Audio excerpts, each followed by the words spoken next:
आपने बहुत बढ़िया प्रश्न भेजा है। मूर्ति पूजा करना अनिवार्य है क्या? क्या भगवान मूर्ति में ही हैं? शिवम चंदेल जी, ऐसा है, आप तो बाबा विश्वनाथ की नगरी से हैं, कि ईश्वर सर्वत्र है और जो परमात्मा सर्वत्र है वह निश्चित तौर पर मूर्ति में भी है, क्योंकि सब जगह में है तो मूर्ति में क्यों नहीं है।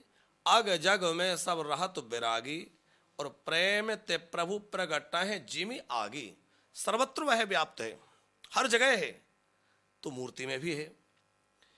तो आपका प्रश्न ये हो सकता है, जैसा कि आपने पूछना चाहा, या बहुत जिज्ञासुओं के मन में बात होती है कि जब सब जगह है तो मूर्ति में ही क्यों पूजें। देखिए, हमें अपनी उपासना को प्रकट करने के लिए, ध्यान करने के लिए, सेवा करने के लिए किसी स्वरूप की आवश्यकता है। अब जो निराकार है, जिसका कोई आकार ही नहीं है, तो हम उसका ध्यान कैसे करें? जिसका कोई आकार ही नहीं है, हम उसका क्या अनुभव करें? एक ज्योति रूप में है तो बस ज्योति को देखते रहिए, तो उससे भक्तों के मन को वैसा रंजन और आनंद प्राप्त नहीं हो सकेगा जैसा कि सगुण साकार की लीलाओं के द्वारा होता है। अब भगवान वही निर्गुण निराकार, जैसे जल ही बर्फ बनता है तो वह निराकार ही साकार बनता है, तो उस निराकार के साकार होने पर हम उसको अलग अलग रूपों में देखते हैं। तो जल ने बर्फ का रूप तो लिया, पर कौन सा रूप लिया? बोले जैसे बर्तन में पानी रखा था वैसा बर्फ बन गया। तो जैसी भक्त की भावना होती है वैसा भगवान प्रकट हो जाते हैं। तो ये आप कहेंगे हमने बात मूर्ति पूजा की थी, सगुण निर्गुण पर आ गए, क्योंकि मूर्ति पूजा वहीं से प्रारंभ है। अब हमारे परमात्मा साकार हो गए, राम रूप में, कृष्ण रूप में, देवी रूप में, शिव रूप में।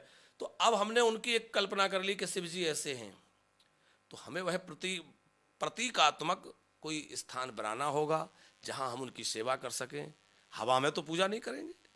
हमें गंधाक्षत अर्पित करना है, पुष्पमाला अर्पित करना है, तो कहाँ किसको चढ़ाएंगे? तो कोई प्रतीक हमें विराजमान करना होगा, और जब सर्वत्र है तो उस प्रतीकात्मक स्थान में भी है। दूसरी तरह से आप समझ सकते हैं कि जैसे वायु सब जगह व्याप्त है, लेकिन आप सड़क पे चल रहे हैं, आपकी कार का टायर पंचर हो जाए, हवा निकल जाए, और आप किसी से कहें हवा कहाँ मिलेगी, और वो कहे हवा तो सब जगह है। बात तो ठीक ही है कि हवा सब जगह है, पर क्या उससे आपके गाड़ी के टायर में हवा भर सकती है? उसके लिए आपको एक स्थान पे जाना पड़ेगा, एक यंत्र की आवश्यकता पड़ेगी। किसी यंत्र के द्वारा वह बाहर व्याप्त जो वायु है उसको उस टायर में भेजा जाएगा। उसी तरह परमात्मा वह ऊर्जा सर्वत्र व्याप्त है, पर एक केंद्र बिंदु के द्वारा एक माध्यम बना करके हम लोग उसको अपने हृदय में विराजमान करते हैं। और धीरे धीरे यदि आपकी परिस्थिति वैसी बन जाए कि आपको हर जगह वह दिखने लग जाए तो बहुत अच्छा है, लेकिन आपको एक केंद्र, एक प्रतीक, एक कुछ स्थान चाहिए जहां आप अपनी पूजा कर सकें, जहां आप अपने उपचार अर्पित कर सकें, जहां आप अपनी भावना को जोड़ सकें, जहां आप अपने मन को लगा करके उनसे कुछ बातें कर सकें, उनके साथ कुछ समय बिता सकें। तो उसके लिए आपको एक साकार स्वरूप की आवश्यकता है।